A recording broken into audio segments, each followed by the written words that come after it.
lain, ghazir.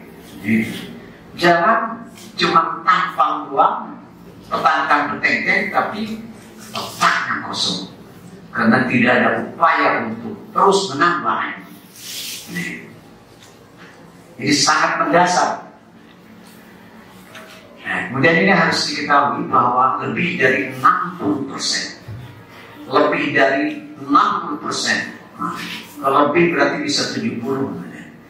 Keberhasilan suatu pengajaran ditentukan oleh peran utama guru. Jadi sangat penting peran utama guru ini dalam rangka untuk mencapai keberhasilan suatu pendidikan dan pengajaran di berbagai lembaga pendidikan. Jadi khusus lagi di tingkat dasar. Di tingkat dasar maka ini jangan dianggap remeh. Kita ingin makanya kelas 1 itu justru harus guru-guru yang qualified, karena itu termasuk dasar. Lebih di SD, PAUD, di TK tidak salah-salah. Ini pada tingkat dasar. Adapun komponen-komponen pendidikan lainnya yang seperti sarana dan prasarana atau bakat potensi, alam peraga, lingkungan dan sebagainya, itu menjadi peran kedua. Jadi peran utamanya adalah guru. Menjadi peran utama atau guru. Dulu kita kenal bagaimana orang tua kita, para ulama belajar. Tempatnya juga di hutan. Ketika istirahat ibunya pakai kelapa. Tempatnya asal-asalan, tetapi dari guru yang utama dicari. Bagaimana pesantren disebutnya juga pesantren rombeng. Disebutnya pesantren rombeng karena tempatnya memang rombeng. Rombeng kan? Rombeng itu ya, kalau baju rombeng kan pada sobek gitu ya. Itulah bahwa itu peran ini kedua, tapi peran utama guru dimanapun tempatnya. Jadi peran utama dalam keberhasilan sebuah pengajaran, pendidikan dan pengajaran itu adalah guru. Komponen yang lainnya itu tempat, gedung, alat peraga, ini semuanya itu menjadi peran kedua dalam menunjang keberhasilan pendidikan dan pengajaran. Jadi betapa pentingnya peran guru.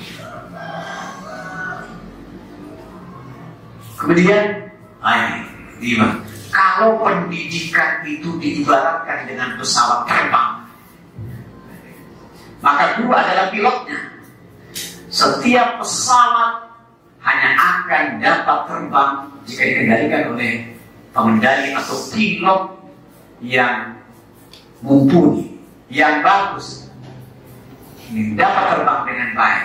Penerbangan akan berhasil dengan baik jika pilot yang mengendalikan pesawat itu memiliki kecakapan, kemampuan yang prima, yang excellent.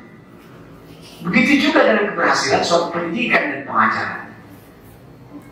Betapa hebatnya peran guru ini, sangat-sangat penting, very essential, very important.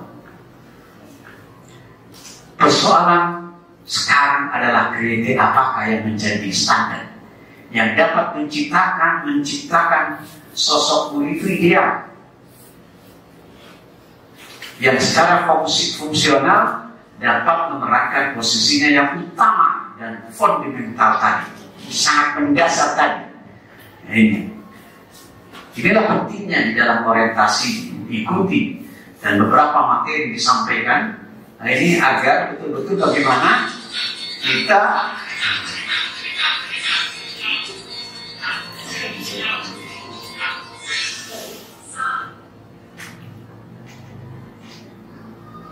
ini yang harus diperhatikan. Jadi betapa pentingnya peran guru di dalam kita berupaya untuk memajukan sebuah pendidikan dan pengajaran di lembaga pendidikan dan sudah di mana saja.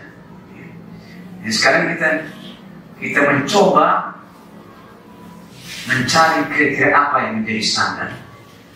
Bagaimana setiap kita bisa berupaya menjadi sosok guru yang ideal, secara fungsional dapat memerankan posisi yang utama dan fundamental tadi.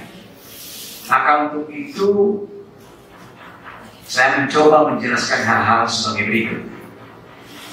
Kita coba mengerti dulu apa kalimat ideal. Sering diterjemahkan ideal itu dengan kata cocok, serasi. Namun sesungguhnya bila ditelah lebih dalam, lebih lanjut, istilah tersebut mengandung beberapa unsur yang bertautan secara sempurna, baik dari segi materi maupun dari segi kejiwaan. Dengan kata lain, sesuatu belum bisa dikatakan ideal bila menyimpan sesuatu yang hilang atau yang kurang. Maka dengan demikian istilah ideal ini lebih mendekati pada tindakan yang sempurna, luar biasa. Maka sosok atau figur guru yang ideal akan bermacam-macam rumusan dan kriterianya, tergantung pada siapa atau pihak mana yang menilai. Seperti penelitian dari mungkin pengamatan dari pelajar, santri-santria, para ilmuwan, bahkan dari kacamata guru itu sendiri. Itu mungkin ada berbeda-beda, bermacam-macam, sangat variatif. Hasil pengamatan atau penelitian atau survei menunjukkan bahwa kriteria guru ideal itu di mata pelajar atau santria itu, kalau menurut kacamata para pelajar atau santri dan santri itu lebih terfokus pada masalah tingkah laku guru di dalam kelas daripada fisiknya. Yang dimaksud dengan tingkah laku di sini banyak berkaitan dengan pembawaan, sikap, dan juga anggah umum, kesopanan. Nah, ini kita mencoba mengungkapkan di antara pendapat yang dihimpun mengenai hal tersebut. Dapat dibukakan sebagai berikut. Menurut kacamata santria atau pelajar, guru harus ramah dan dekat dengan murid. Guru harus berwibawa dan disegani, tegas, berdisiplin, dan konsekuen. Ini di antara kriteria guru ideal. Guru harus mampu menciptakan suasana belajar yang menarik dan hidup, jadi dinamis, demokratis, sesekali humor, dan semacamnya. Jadi guru ideal menurut mereka, menurut para santri, kacamata santri dan santri atau kacamata pelajar, seperti yang disebutkan di atas tadi, berkisar pada masalah wibawa, sikap, dan kesopanan. Sedangkan para ilmuwan, di khususnya ahli pendidikan, seperti kalau kita baca banyak buku tentang pendidikan, ini ada yang namanya Ronald Emmons yang hidup pada tahun 1857, melihat masalah ini dari segi, dia melihat guru ideal itu dari apa? Dari segi keefektifan dalam proses pengajaran. Kemudian oleh Mr. Becker dikemukakan secara detail.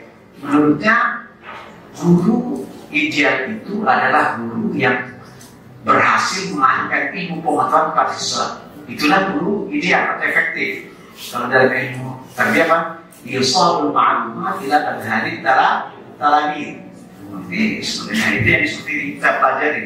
Jadi menurut Becker, Profesor Becker itu, dia memberikan pengamatan atau hasil dari pengamatan dia bahwa guru ideal, guru efektif itu adalah guru yang mampu dan berhasil mengalihkan ilmu pengetahuan kepada anak didiknya, pada siswanya. Itulah guru ideal, efektif. Namun pada prakteknya, yusalul ma'lumat ila adhari talamid, mengalihkan ilmu pertama tersebut merupakan proses yang sangat sulit, yang sangat kompleks, merupakan the complicated problem yang sangat sulit, yang kompleks. Dari mulai soal persiapan mengajar, apa ada itu kan seringkali kan tidak membuat. Sampai pada masalah kepribadian dan sikap guru di dalam ruangan. Kita telah belajar di materi talim. Gimana posisi guru di seharusnya guru di dalam ruangan. Antakuna ainu yaqwa. Tidak boleh hanya dia mendeluk aja melihat ini, tapi harus yaqwa, matanya mengamati semuanya, tidak satu fokus. Banyak kan persamaan itu. Jadi soal pengalihan atau transfer ilmu pengetahuan kepada anak-anak didik itu, ini merupakan proses yang sangat complicated, yang sangat kompleks, yang sangat sulit. Banyak persiapan, jadi yang ada tadris harus bagus. Maka di sini diharuskan guru-guru itu, apalagi guru yang baru, membuat yang ada tadris, persiapan ngajar, dan itu juga harus dikoreksikan. Jangan sampai membuat yang ada tadris, membuat persiapan mengajar yang akan diajarkan salah dalam tulisan, dalam berbagai hal. Ini juga bahaya. Itu maka seringkali tegur ketika mengajar mahfudhah, suka banyak talabul ilmi fariidatun ala kulli muslimin wal muslimati. Pede rasanya. Ada salah, ala kulli muslimin wa muslimatin, yang boleh ala kulli muslimin wal muslimati. Terus ada banyak hal. Maka itu harus yang ada di situ dikoreksikan. Saya juga sering kadang apa saja sebenarnya bukan saja yang tadris, sehingga yang akan ditemukan takutnya menjadi apa? Acuan diikuti. Mengumumkan apa itu seperti irsyadat gitu. Jika itu Ustaz udah dikoreksi, udah tadi. Salah membacanya, salah juga ibaratnya, tampilnya juga. Ini harus dikoreksikan sehingga tidak menjadi al-akhta' al-'ammah atau menjadi common mistake tersebar. Ini perlu. Jadi ada tadris atau apa saja yang lainnya meratil wa